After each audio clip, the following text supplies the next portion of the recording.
at Syracuse Stage.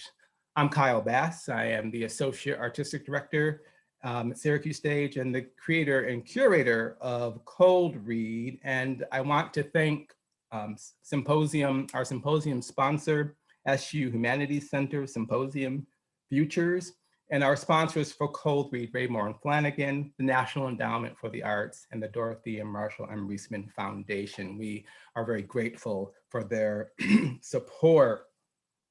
And because words matter, Syracuse stands firmly against racism and discrimination. We pledge to stand with underrepresented and oppressed communities and to advance anti-racism in all aspects of our work, including the forward-facing public dimension of our creative endeavors and the less visible internal practices of our organization. And Syracuse Stage respectfully acknowledges the Onondaga Nation, firekeepers of the Haudenosaunee, the indigenous people on whose ancestral land we, Syracuse Stage, now stand. So I'm so excited about the panelists we have with us today. And so I'm going to make some brief introductions, right? So with us today is our featured Playwright-in-Residence for the festival, Kate Hamill. Kate, hello, Kate. Hi, Kyle. Hello. Hi, everyone. Yes. Kate is an actor, playwright. Many of you joining us tonight, our audiences from Syracuse Stage will remember her work on our stage, both as an actor and a playwright.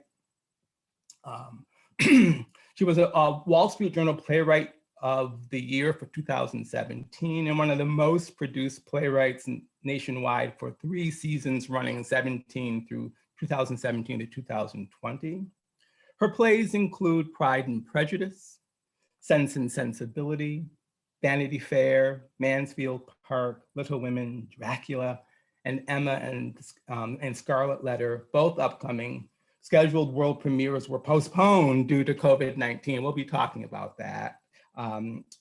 Kate is currently developing a new adaptation of The Odyssey for ART, a Christmas play called Scrooge for Senate, several original plays, Prostitute Play, which was an O'Neill semifinalist, The Party, The Piper, which is in our festival this year, we're excited, which was an O'Neill National Play Center finalist, and a Playpen Fellowship, and In the Mines, a folk musical.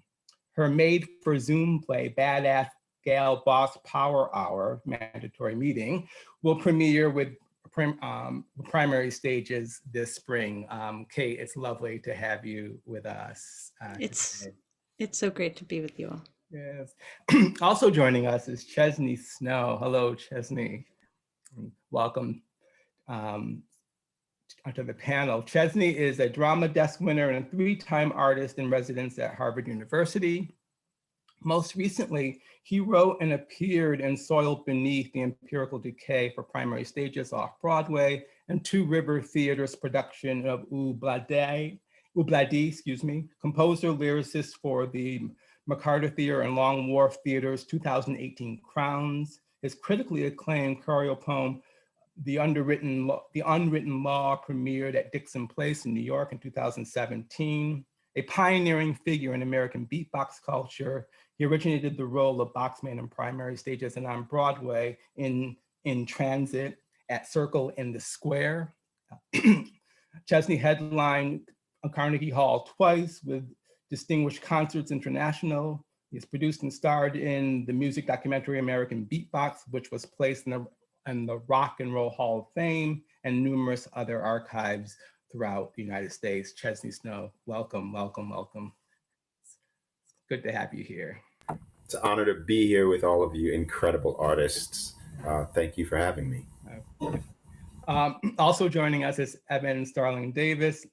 Evan is a New York-based narrative artist, producer, and curator, excavating the everyday stories pushed beneath the margins of our society. As a digital age, Black and queer Afro-diasporic griot, Evan's work breaches the hard facts, personal truths and surreal realities we bury ourselves in, and his interdisciplinary projects have been featured in numerous galleries, museums, and theaters internationally. Evan, it's lovely to have you here with us as well. We were just talking about that mute situation. Thank you for having me. Yeah. And also joining us is Bob Hupp, our Syracuse Stage Artistic Director now in his 5th year, and my partner in crime. Bob, it's lovely to have you with us here as well. Thank you. Great. And before we go much further, I want to thank Kate Lastly, who is our webinar manager. Thank you, Kate, and also Kimberly Shea, who was doing our captioning here tonight. All right. It's really great to be with you guys. So, the future of new plays. So, any conversation about the future that does not consider the past and present is, I think, doomed. So, I want to start here. And I'm going to ask a question, and you answer as you feel ready to do so. But I'm going to put this to the panelists. What comes to mind when you think of plays, playwriting, theater making of the past?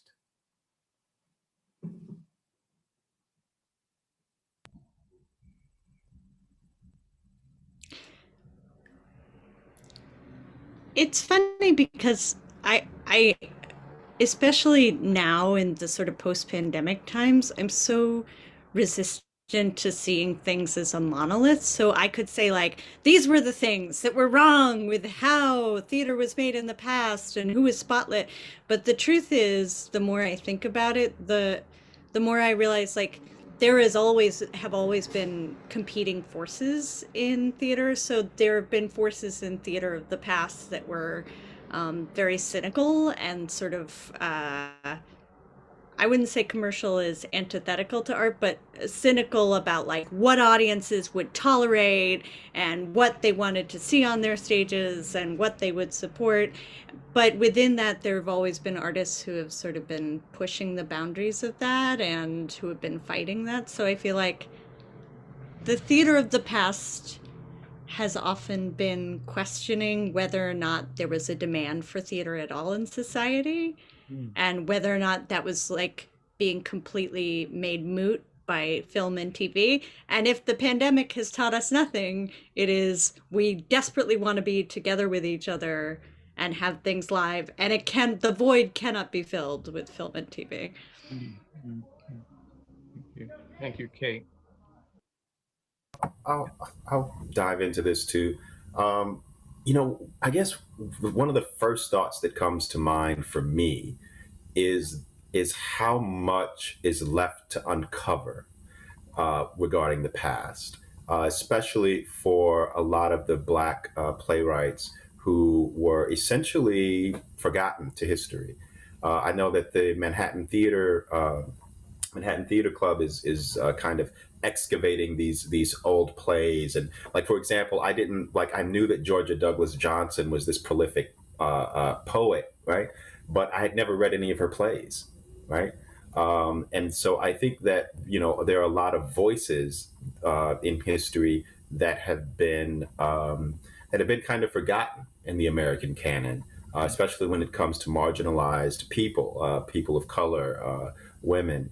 And so when I think back on the history of plays, and I think about my training in the theater, I remember how grateful I was to be learning about these plays. But I also remember of these plays that we typically think of, Tennessee Williams and so forth and so on, right? Brilliant playwrights. But so often I remember how alienated I felt, because I was kind of being shown that these were the great American plays, right? And my story and my voice was not, my experience was not represented there, even though those experiences, Arthur Miller is writing about the human experience, right? These people, these artists are writing about the human experience.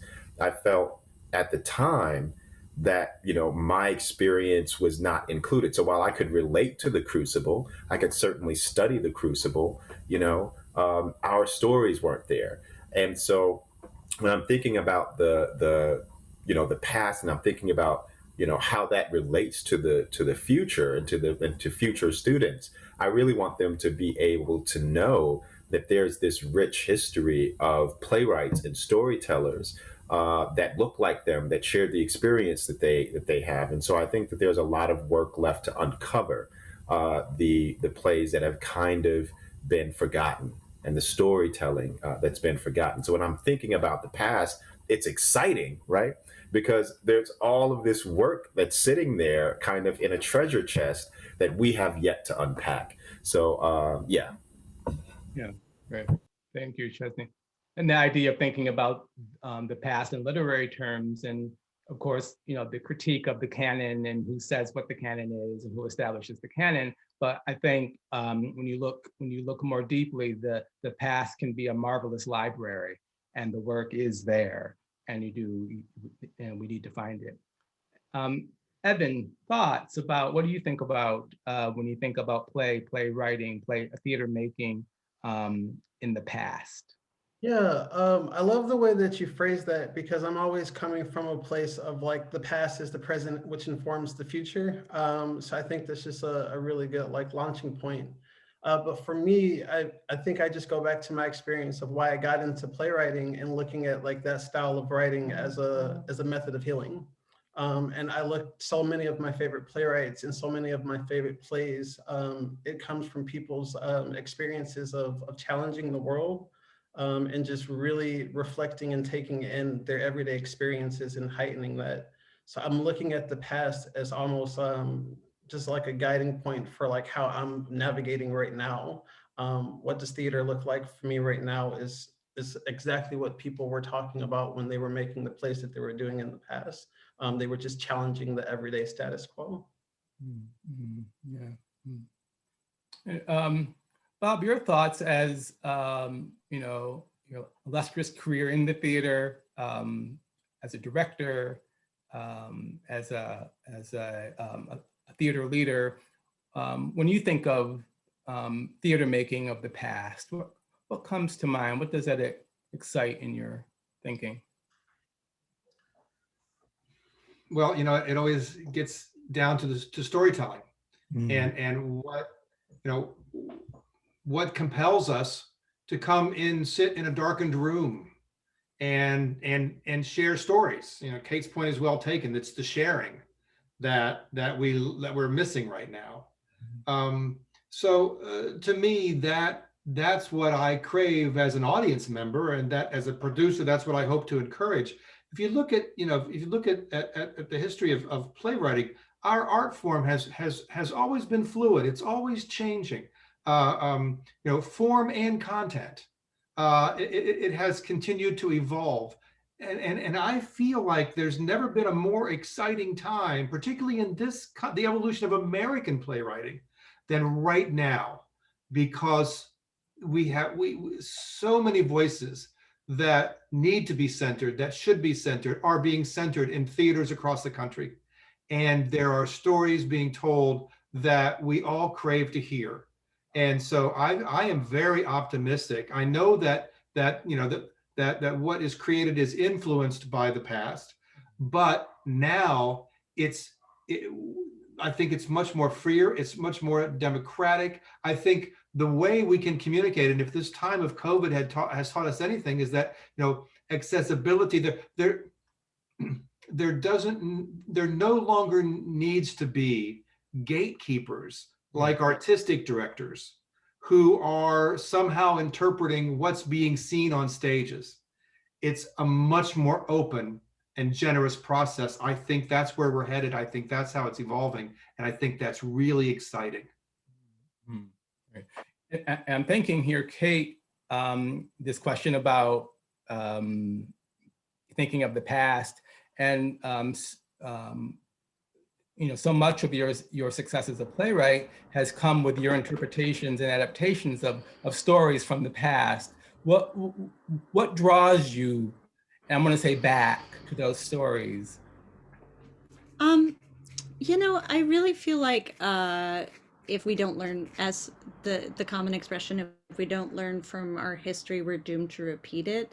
Um, I feel like, as Chesney was rightly saying, when we look back at the past, and as Evan was saying, when we look back at the past, people had the same sort of epic hopes and fears and clashes of the dictates of their conscience and society that we have now. And sometimes, if you can go back and show people what happened historically, they can have a certain remove from it, a cathartic remove, so they can learn something about our own lives and our own society by looking back with how people in the past were dealing with the same issues. I got started doing adaptations because I'm a feminist playwright. That is my ethos and my reason for writing plays, who wanted to do female-centered, socially relevant, inclusive stories.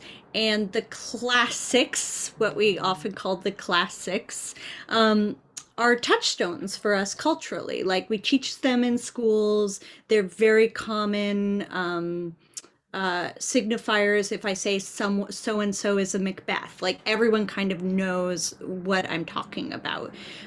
So I thought, well, if those classics always look the same way and they're always framed the same way, so the hero's journey is always generally around some heterosexual man and his journey to decide whether not to do or do some heroic or perhaps murderous thing, then, like, how can we ever actually, if we're not moving the cultural touchstones, how can we ever move the culture? So I decided to do feminist, female-centered inclusive versions of classics, because that was a way to, I didn't want to decorate the doors of the church. I kind of wanted to kick down the doors and let all the people in, because I feel like there is, as Chesney's saying, there is so much value in these stories. It is about the human condition. There's a reason why they've stayed around for such a long time, and why stories of the past do, like the Odyssey, they are universal, but you have to make sure that they're universal in the telling of them. And because theater is not a museum form, because it's a form where we're all in the mix of it together, you have to make sure that whatever is on stage stands by itself, is not some cold marble altar, is something in conversation with the people in the theater and the community you're doing it in. So that's where I get to it from. It's not because I like corsets, but they're all right. They're actually pain corsets.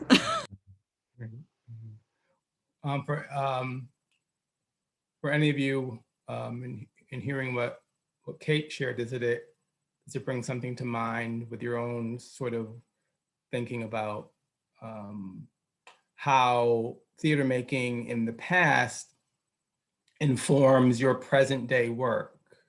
How do plays, playwriting, theater making of the past, how do they inform your present day, your current work, or ideas about what you do in the theater? So I can piggyback on that, and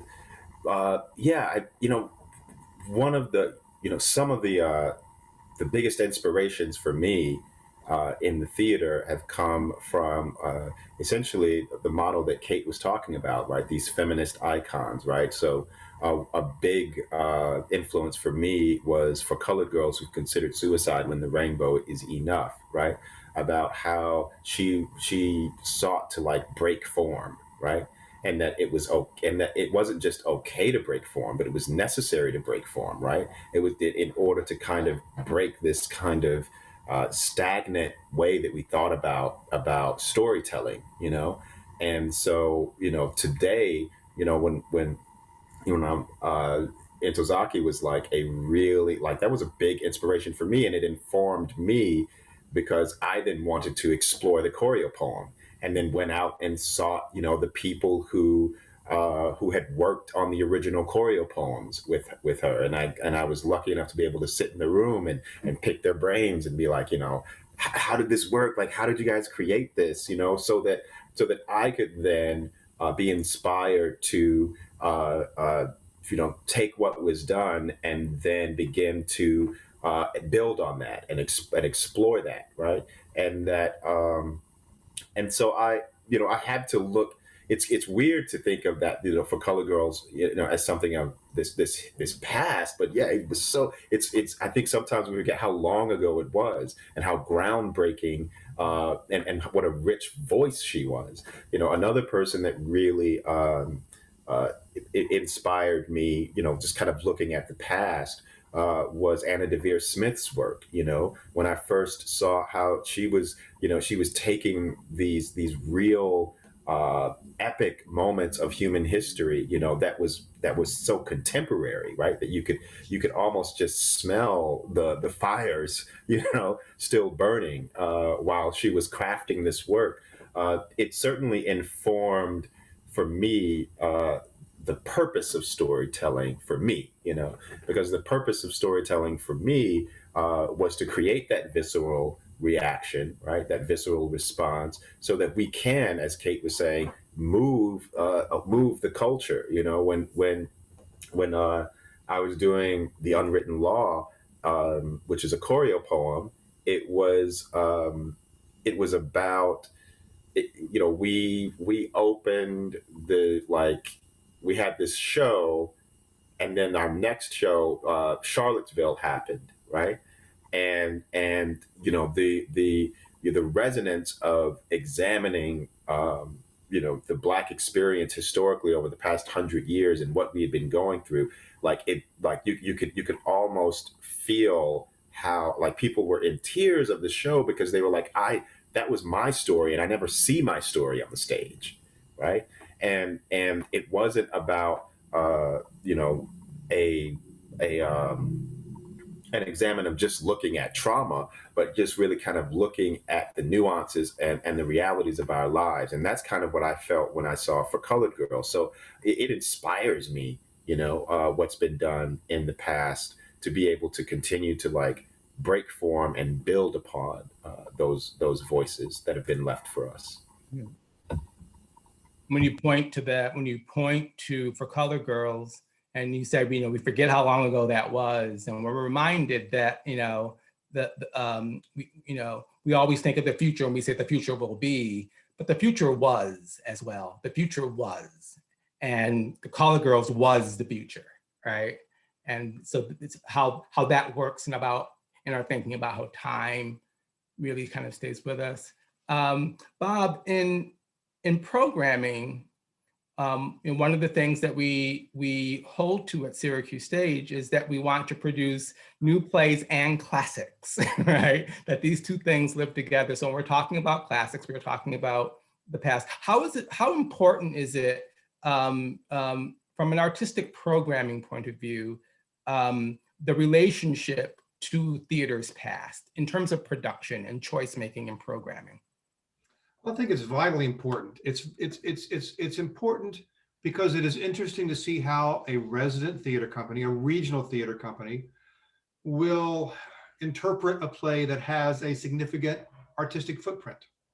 To see what we can mine from that work that informs and affects our lives today in the place where we live. All theater is local. And when it comes to regional theater, and we're creating work for Central New York, and that's different from creating work from Indianapolis or Atlanta or Sacramento. It's particular to what our lives are here. Now, the internet and so many things have brought us all closer together, and suburbia is suburbia, and there are many things that we share in common, but we are the largest regional theater right here in Central New York. And so I think it's incumbent upon us to create, to visit and to interpret a large vocabulary of the work that defines our craft. And to me, it is as important to talk about, to look at, to examine, not to recreate something that exists in the past, but to take something that has been written another time and see what it has to say to Central New York today. And that test, if we can't find that it has something to say, there's no point in doing it. And you know, and that can be laughter, tears, enjoyment, profound change, community engagement. I mean, there are so many ways to approach the work of the past. It's not stagnant. No matter how we treat it, it's being viewed through the lens of our eyes and our experience today. And some plays hold up very well in that context, and other plays do not. Thank you, Bob.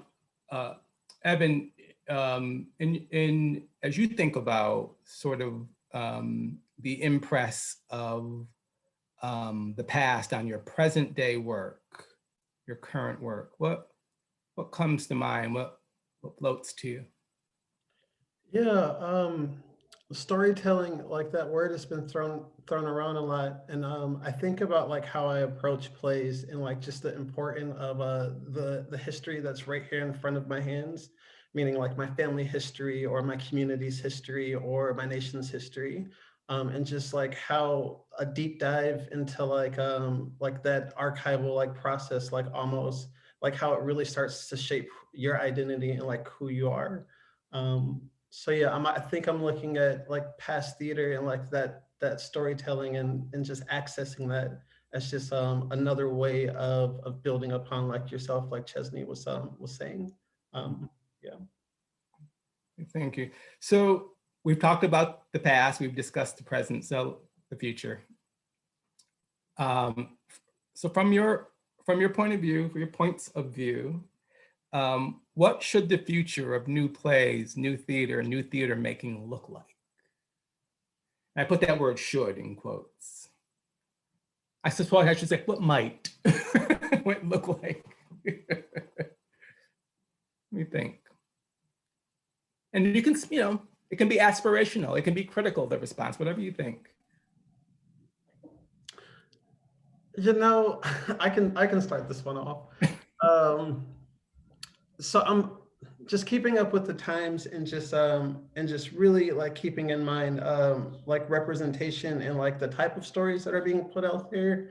I think it's really important to talk about the type of support and like finances and like advocacy that's going into putting these stories like on a platform.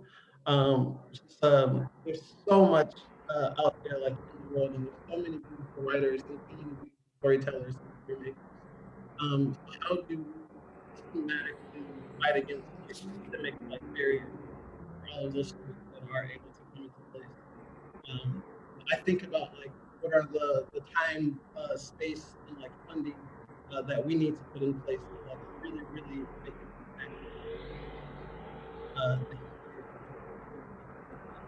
Evan, we're losing your mic a little bit. Can you hear me?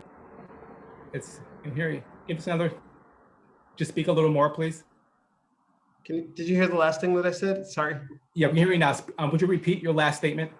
Yeah, I was just saying to just really to look at that whole process. I'm getting static on my end. I'm sorry, you know. It's all right. You're muted now. I'll give us a test. Test. There you go. I can hear you. Zoom. Zoom. Here we are. Zoom. Live Zoom panel. Yeah. Now I'm all flustered. Don't be. But yeah, just really looking at like what are we doing to maximize getting those stories like told? Like what's the support that we're efforting in this goal to make theater look transformative than what it looked like in the past? So yeah. And I wanted to invite our viewers and our listeners to please put your questions in, and we'll be opening up Q&A here in just a little bit. So again, the question was, what should the future, what might, what will, what shall the future of theater, playmaking, playwriting look like? I appreciate that we changed it to should, because if 2020 taught us anything, it's like the universe laughs at plans. um, yeah, I agree with what Evan was saying. Like, I'd love to see a world.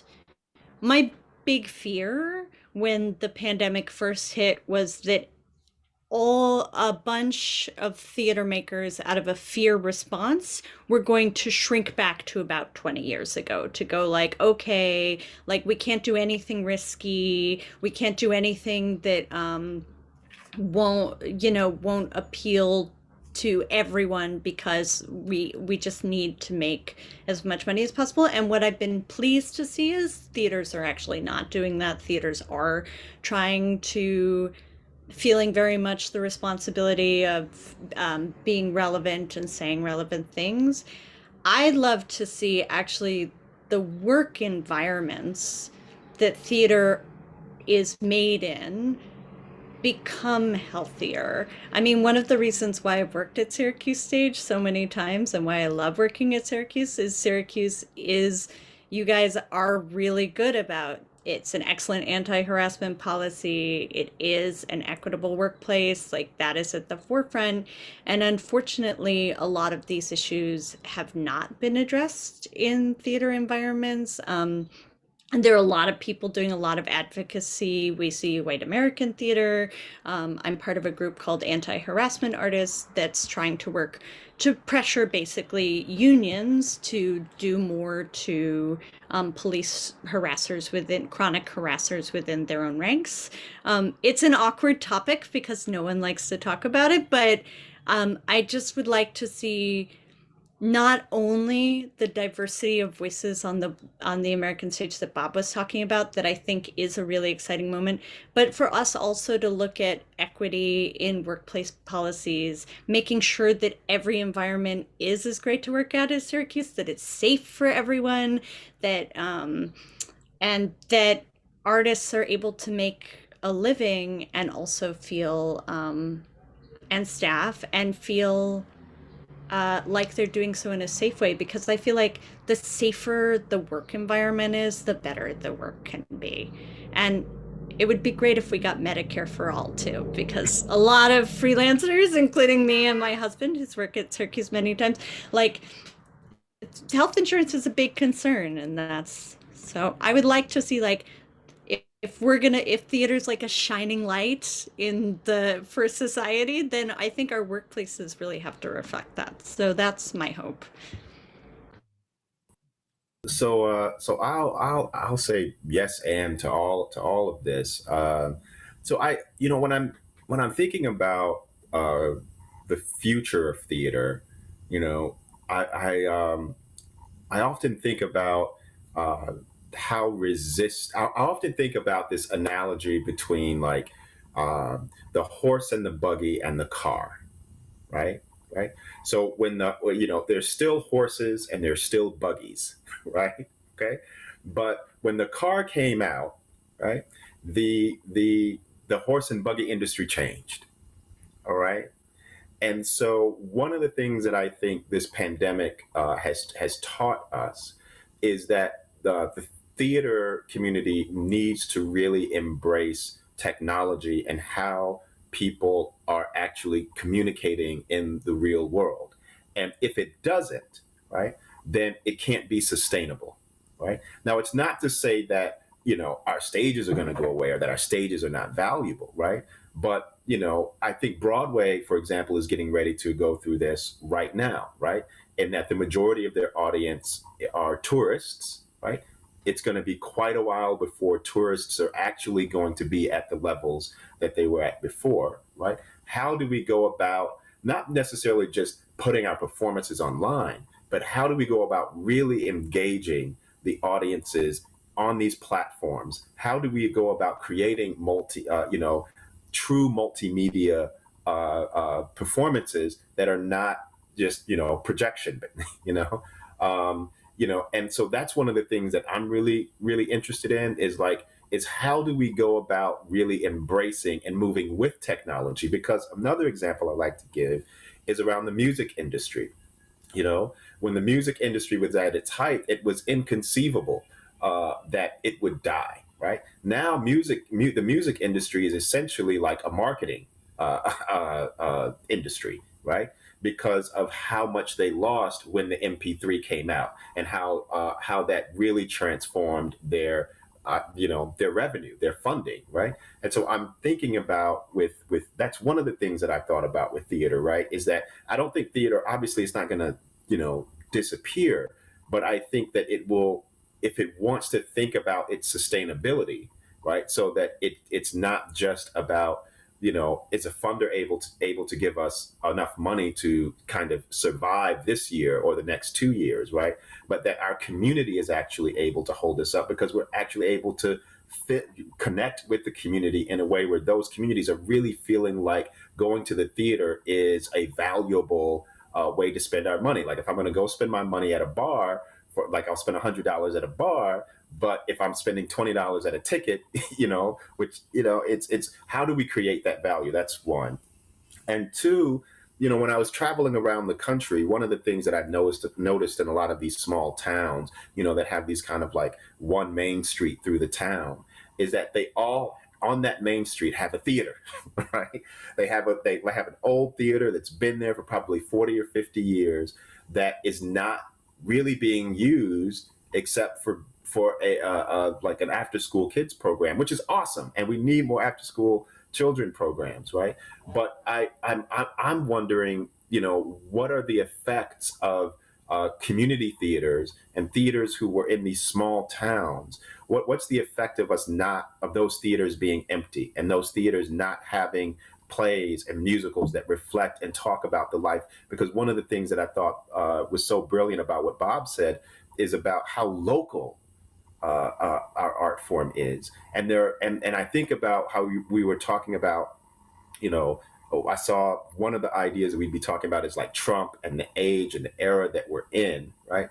And when because I grew up in some of these small towns, small town Wisconsin, right? I call it the Mississippi of the North, right? When you go to these communities, and there are no plays happening there, right? There's I've met people that say that they don't, when I ask them what kind of music do they listen to, and they're like, well, I don't listen to music. Think about that statement. A human being says, I don't listen to music. Not that I don't listen to this type of music or that type of music, but they don't listen to music. And I think, and while I feel like our cultural responsibility, right, or our job is desperately needed right now in these smaller communities and in these smaller spaces, and we've got to figure out how to reach those audiences. And I think that we have to embrace technology in a better way. Otherwise, we can become the horse and buggy, even though we think we can't. Right? People were using horses for thousands and thousands of years, or whatever. Right?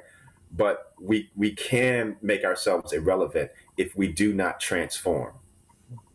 Thank you, Chesney. I have a question, and this is going to, I suppose, turn us a little bit to the play itself and plays. But there's a question from George who asks, how do regional theater directors balance the challenge of bringing new material to audiences that also expect to see familiar plays and playwrights?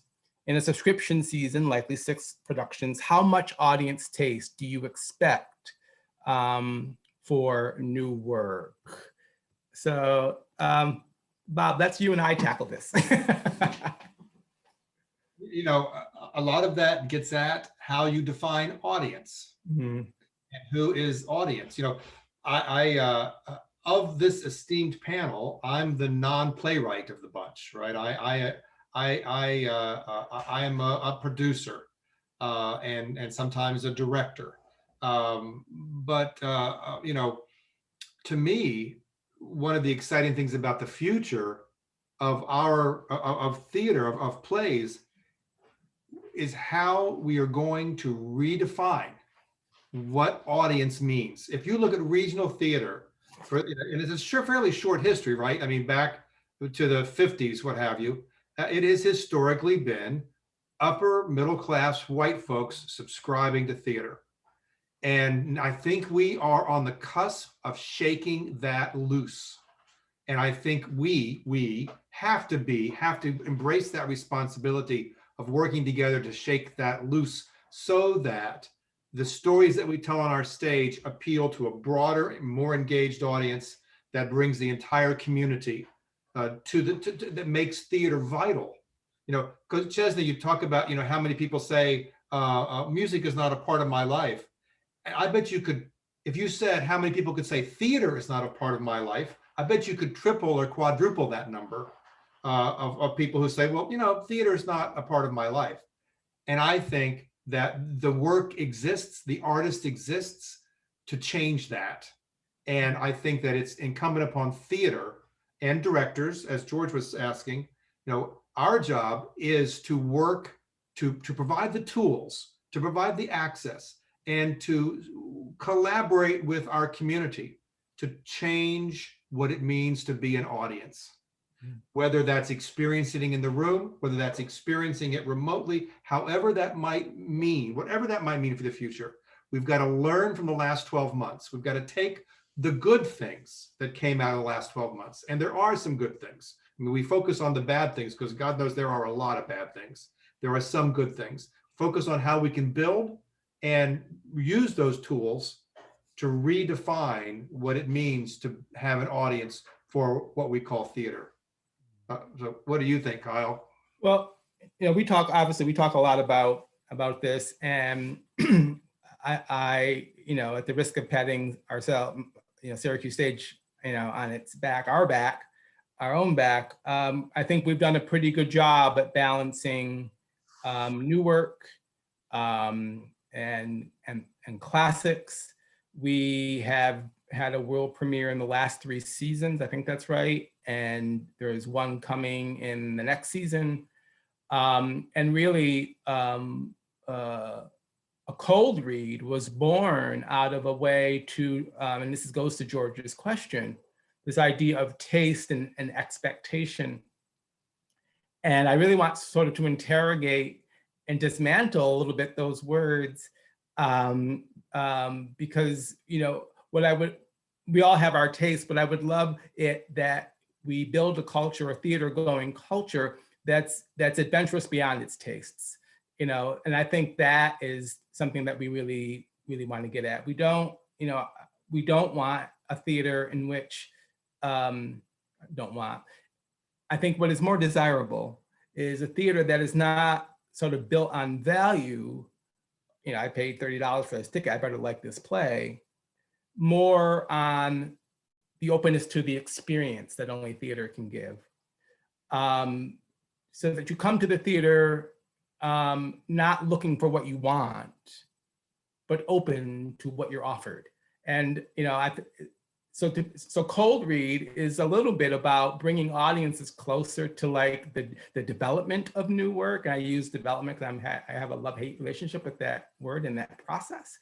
But to bring the audience closer, right? And so that they become invested, because it can be very simple to think or to forget that these plays actually get written, and there's a process that can be arduous and awful and glorious, right? I'm not complaining. But I think we get investment in new work if audiences are brought in early, if they get a peek into the process, a little bit of looking under page 5 at the note on the back, and I think that's important. So I think as Syracuse Stage I don't think we're doing too badly with trying to balance that kind of known and the familiar, and I think we do it with panache and style, and we make it new, and then actually doing new work, right? I know we're lucky in having found that formula, and it has worked. I'm going to go to another question here. This is from Suzanne, who asks, as a follow-up to Bob's comment about the audience, how are actors adapting to the temporary, she questions, loss of a live audience, and how will training of actors change given the technology that has changed live theater?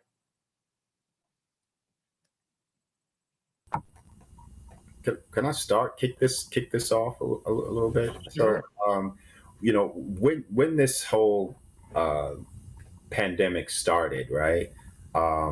Yes, we lost some work. Actors lost some work, right? But I think one of the things that made actors so resilient is, in many ways, for actors, it's always sort of a pandemic.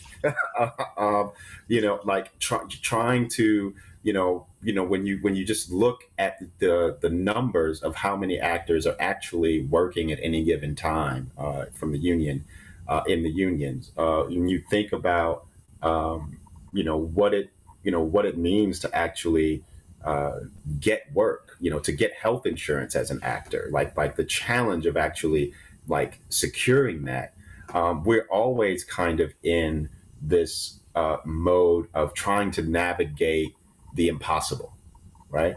And so I think that in some ways, actors were somewhat prepared, to be able to, at least for me, I was preparing for something like this, meaning that, I was always kind of diversified in what I was doing, right? So I wasn't just acting, I was also beatboxing. I wasn't just beatboxing, I was also writing. I wasn't just writing plays, I was also writing music and songs. So, for musicians, for pop stars or whatever or whatnot, right? So I had to diversify, what I was doing all the time.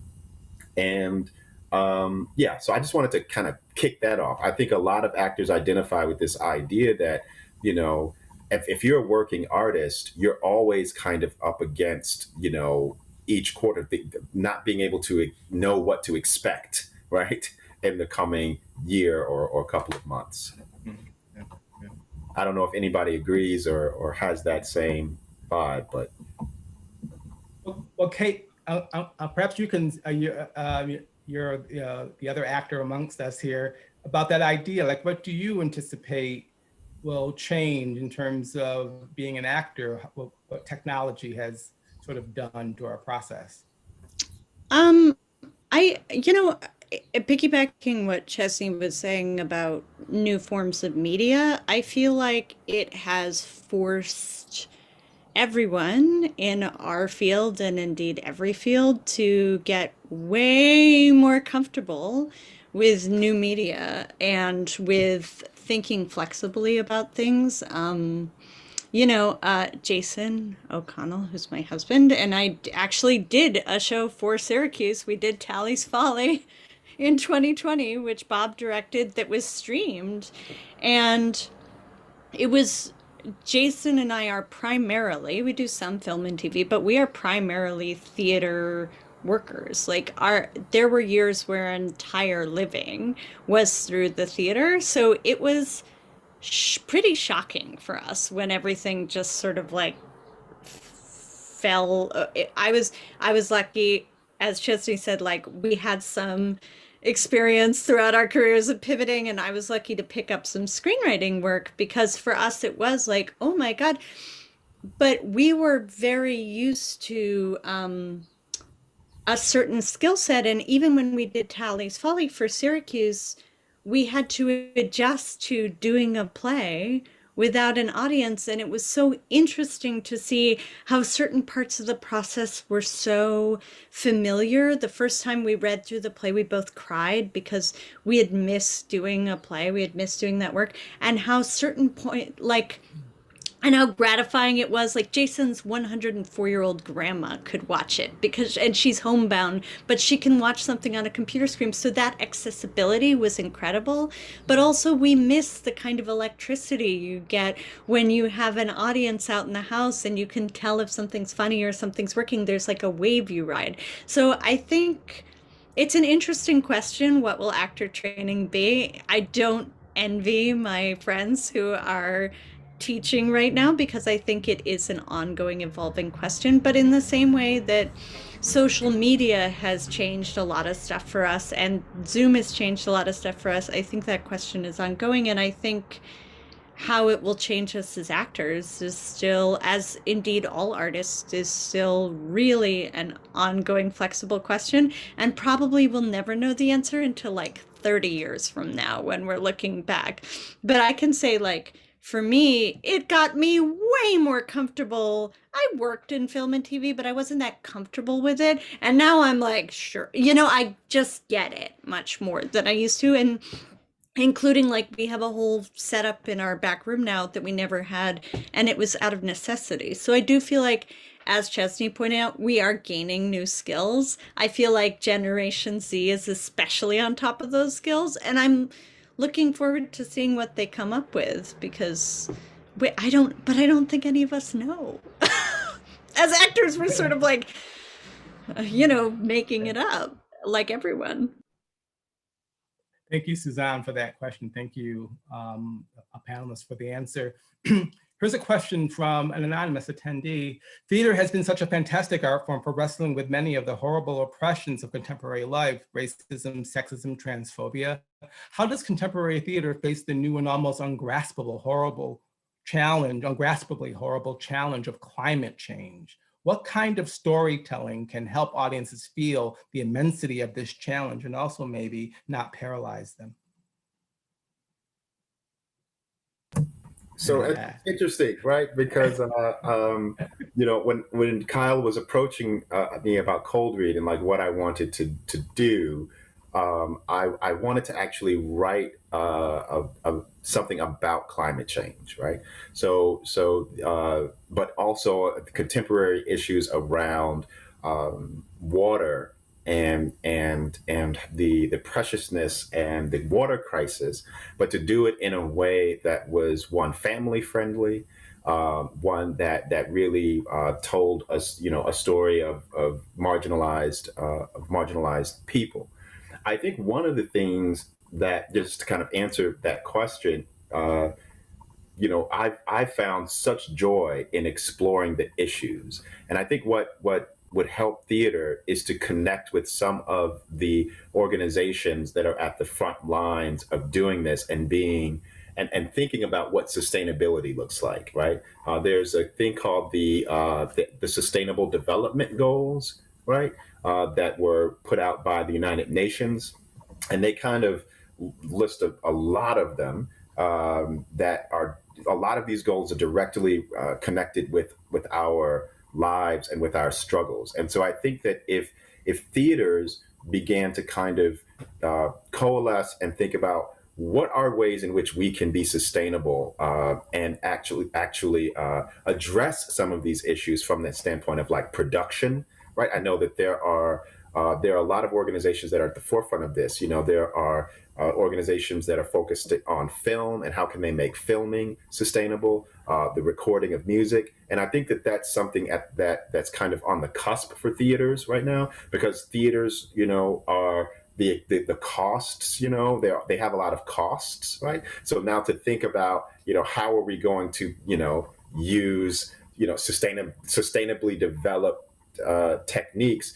is sometimes, I think, out of reach for a lot of nonprofits, especially the smaller ones, because they're trying to figure out how to survive. But I think that it's going to be critically important to connect with those organizations, and that's actually one of the things that I've been doing through organization that I co-founded called Create 2030, which is a collective of creatives who are actually looking at one, how do we examine and look at and understand the creative economy, right? Like, how do we understand our worth and our value? And two, how do we connect our storytelling and our practices to to develop our community sustainably, right? It's called Create 2030. We're doing that work with the United Nations. And I think the UN is really kind of at the forefront of this. So that's one of the things that I would offer in, like, how do we create work, because it is critically important to get the messaging out, right, about things like climate change. Because as you're aware, like, one of the things is, it's like, if you're, to put it the way one of my students had put it once, if you're living in Brownsville and there's no food in the refrigerator and your parents might be on drugs and there's gunshots, at night, climate change is like the last thing on your mind, right? And so we've got to think about how we communicate these stories and how we connect it to our lives. Because I feel like a lot of the times we feel like they're very disconnected, but in reality, there's a nexus that draws all of these together. Yeah, thank you, Chesney, for saying that. I wanted to talk about sustainability, so I'm so glad you threw that word in there. But when I also think about like what theaters can look like in the future, I'm always thinking about that word sustainability. And it's because those goals that the UN put forward, it made me think about our relationship to like the community. And we're so, as theater makers and organizations, it's always about how do we keep the lights on in the building? How do we keep an audience coming here? But I always think the question should be flipped the other way, is just how do we support and sustain the community? Because on the flip side, by sustaining the community, we're going to be sustaining ourselves. So how does it become more of a partnership, and how do we like literally become advocates for the places that we take up space in? Thank you all for those really thoughtful responses. This is, I think, related. This is from Kendall, because I think we can agree that climate change must be understood as a social justice issue on some level, right?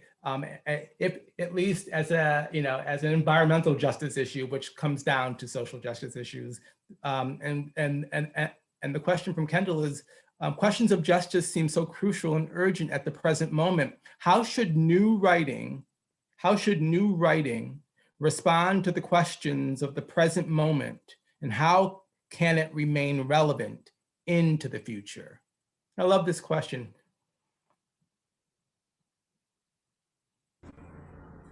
Kate? I just love what you guys were saying about climate change, and I think that is relevant in terms of this too, because something that theater does really well is it makes the epic intimate and it makes the abstract personal. So in the same way, if you read on the news that 12 people were killed, 10 people were killed yesterday in Boulder, it's horrible, but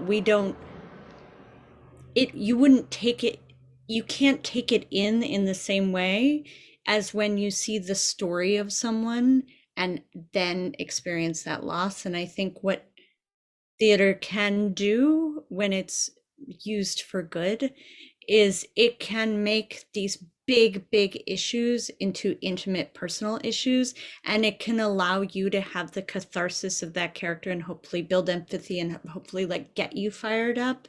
And I think that's our responsibility as theater makers. It doesn't mean that we can't write farces and we can't, you can take a lot of forms, you can experiment with form, it can take it, but you do want to create empathy, and you do want to make big concepts into stories, because we've been telling stories around fires for a long time, because they do activate us, and you're hoping that it gets the audience involved in a personal way. Whereas sometimes, like, you read things on the news, people in a self-protective way, they tune out. And this is like, you have to let it in. So one hopes. I'll add to that shortly, because I totally am in agreement with everyone. There's this interesting quote that I heard, and I want to make sure I'm attributing it correctly, and it was, if you want to tell people the truth, you have to make them laugh, otherwise they'll kill you. Okay. All right. And so, I'm the writers, O'Neill, right? I think his name was O'Neill. And I find that, like, kind of piggybacking off what Kate said, I think it's like, for writing, we have to kind of make people see the humanity of it, and we have to make them laugh. And one of the writers that comes to mind that I think was really able to do this effectively was this writer named George Carlin, right? For all of you young people, you got to go check out. He's a brilliant satirist and comedian, but he was able to say these really profound things about humanity and what we were going through, but in a way that made you laugh at it, right? And I think when that laughter opens us up, right? It's hard to shut ourselves off when we laugh, like literally, physically. You can't do it, because laughter automatically opens us up. And so I think that with a lot of these issues that we're dealing with, we need to, I think, write it in such a way where it's really kind of opening people up, in a way that tells the human story. Like one small example is the book, The New Jim Crow. I think one of the things that makes that book so effective, right, is that, so if you're not familiar with The New Jim Crow, it was like a seminal book that kind of addressed mass incarceration and the inequities within our criminal justice system, right? But she wrote it not just by listing off all of this data, right? Because the data can become overwhelming and it's hard for people to get into it, right? But what she did was she made them very personal stories, right? It was like, this is this person, and think about this person, and she laid out how these systems affect a very particular human individual that you could relate to, right? And I think that we have to do the same thing with the stage, right?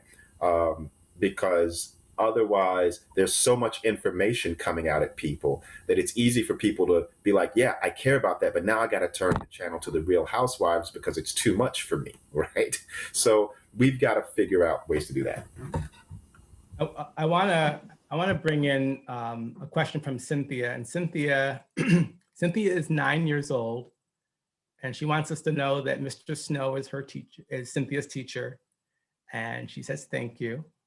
And Cynthia says, sometimes children are left out in theater.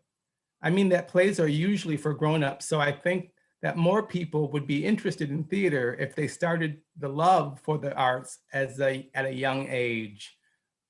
Well, of course, the most profound thing this evening is from Cynthia.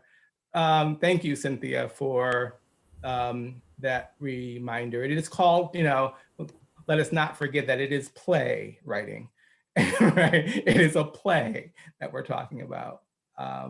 So I just want to yes, thank you.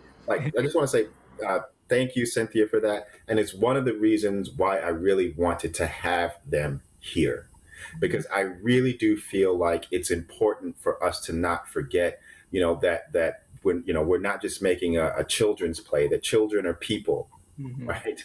And that we need to actually include them in these conversations and let them know what's happening with theater and let them be a part of this process. So thank you, Cynthia, for asking that question.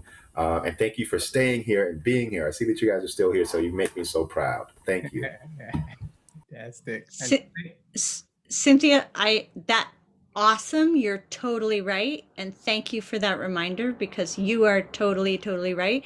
And I have to say, and I'm sure everyone here can say, student matinees, where it's just an audience full of kids or teenagers, are the best audiences, because you guys are totally honest, and also you have the best taste. So you're right. And you like the best things. Yes. You're right. Yes. A house full of young people, just before the curtain goes up, is, I think, the sound of the future. That's what the future sounds like, right? So plugging the Cold Read Festival, kind of plugging my piece. Like, my piece is kind of a family piece, right? Like, it's about a little young girl, a brown-skinned girl from Flint, Michigan, right? And we wanted to really explore, like, trying to create something. It's new for me creating in this place, because I'm always doing these very serious, like super serious pieces. But this one is serious, right? It's definitely serious, right? Definitely the stakes are high, but I wanted to write with a young audience in mind. Thank you. Great.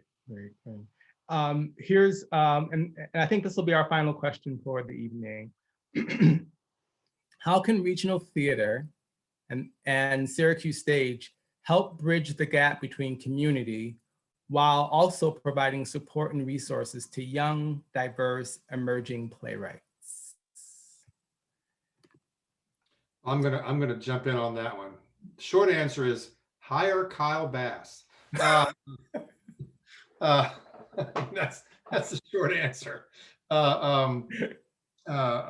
Because it requires advocacy, it requires knowledge and engagement, and so if you can have those things, and we have, our community engagement and education team, Joanne and Kate do a fantastic job with our Young Playwrights Festival, which Evan, remembers.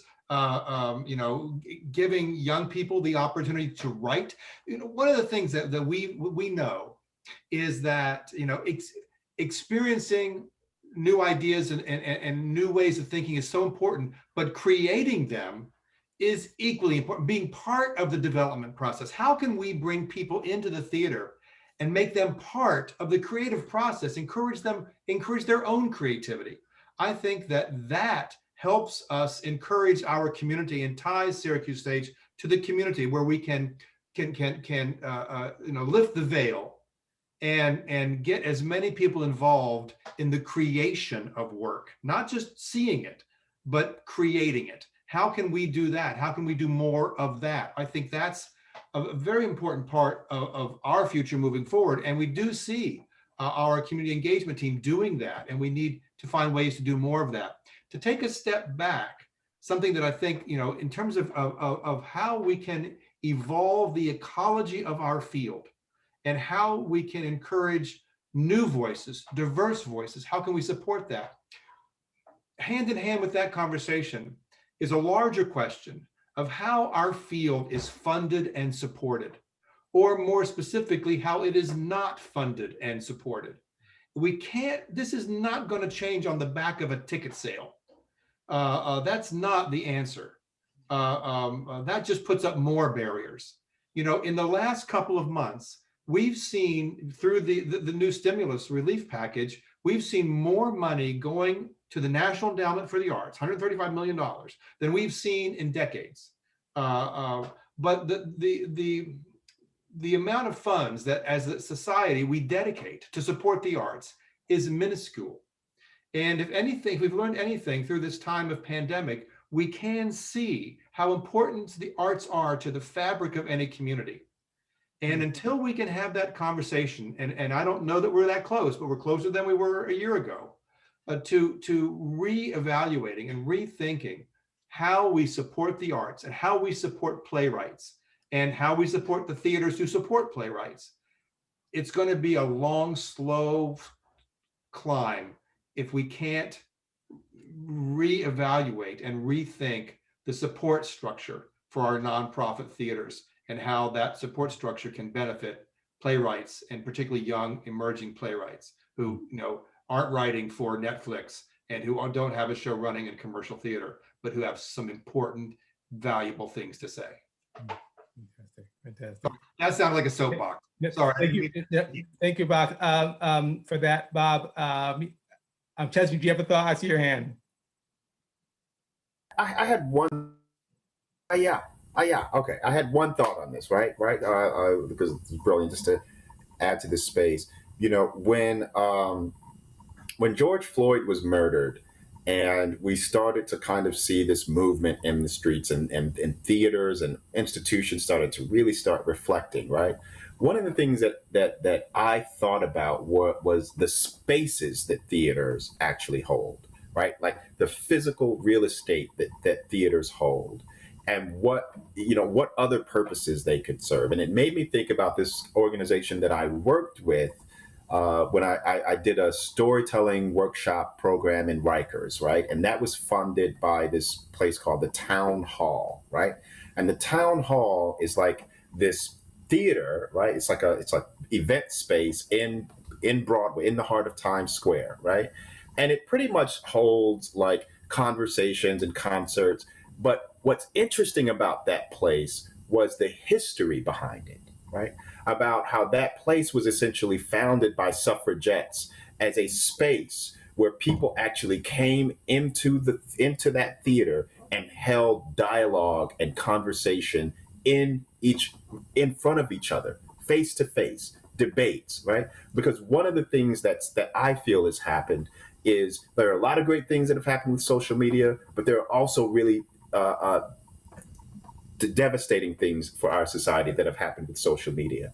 And I think that theaters might be able to have an asset with their space to be able to hold dialogue and discussion within the community that actually goes back to that old time space where communities met and they discussed and they had vigorous debate and conversation and dialogue face to face as a community. The old town hall settings, I think, would be something that might benefit communities. It might be a role that theaters can play in facilitating that dialogue outside of, say, a city hall, right? Yes. The past is the future of the space. I love that. So I'm going to go out on this short answer question. 5 years from now, lights up on your latest work for the stage. What's the first line, first word, first gesture, first sound, first note?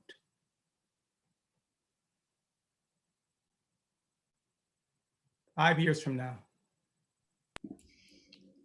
What a great and challenging question. I always feel like plays reflect who you are, hopefully, in the moment. That's why watching your old plays is kind of like torture. So who knows who will be in 5 years? But mine will probably be a dumb joke because I'm just like a sucker for. I would love I would love a curtain to rise, and this is the longest answer ever. My father once talked about he went to go see Twelfth Night, and the first line of that is, if music be the food of love, play on. He went to go see a show, and the curtain rose, and the guy playing Orlando went, if food be the music, and the curtain went down again. I would like to create a moment like that somehow. I don't know how you will. Thank you. I won't call on people. Evan. That's a really hard question. So I'm echoing what Kate said. So I don't know what the exact line would be, but it would probably be a poem. So I'm just gonna throw that out there because I just see playwriting as poetry. So. Poets were the first writers of the theater. Yes, brother. Chesney. You're muted.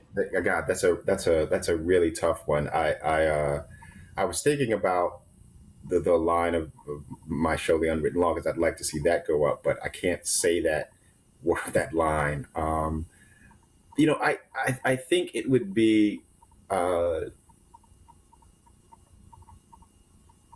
don't know. I would say, a sound or a note. Yeah, it would be this. This is a journey.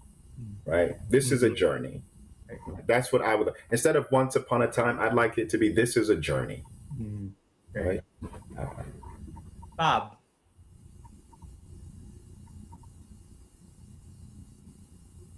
I don't think I have to answer that. You get out of it. Do you know Samuel Beckett's play Breathe? Mm-hmm. It's curtain up, intake of air, curtain down, exhale. So an inhale. Yeah. A breath. A breath. Beautiful. I think we can end on a breath.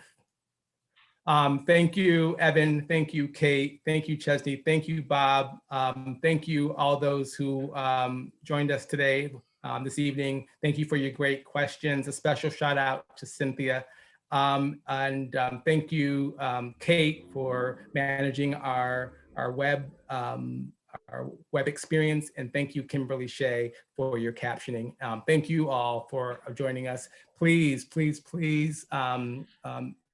sure to join us for the other events of Cold Read. Please go to SyracuseStage.org to look at our lineup. We're very excited about what we have and have created virtually for this festival. And it's been lovely to kick it off this way with this discussion with these fine people. So thank you very much and have a fabulous evening. Thank you so much. It's my pleasure. Thank you. Bye.